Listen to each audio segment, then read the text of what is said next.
In this video, I will introduce person time and how to use person time to calculate rate ratios. Person time is relevant in cohort studies. As a reminder, in cohort studies, we're following people over time to estimate the incidence of a particular outcome among those with and without a particular exposure. At the end of our study, one way to do this is to tally the number of outcome occurrences among the exposed and unexposed, then calculate relative risk.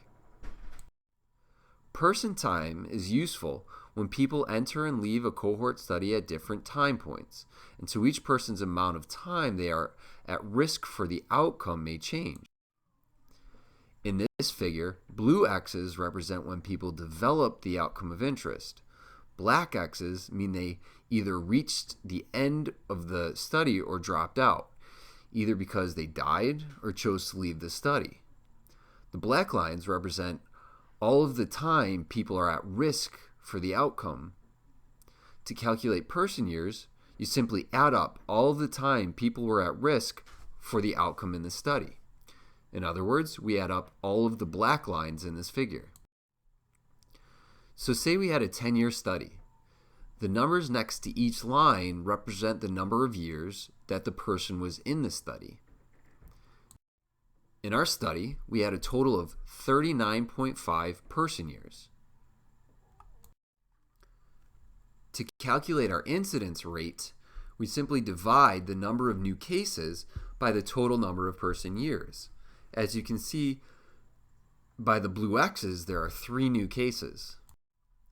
So our incidence rate is 3 events per 39.5 person years. When using person years, the numbers are typically changed to a standard denominator. In this case, we could say that there were 8 new cases per 100 person years.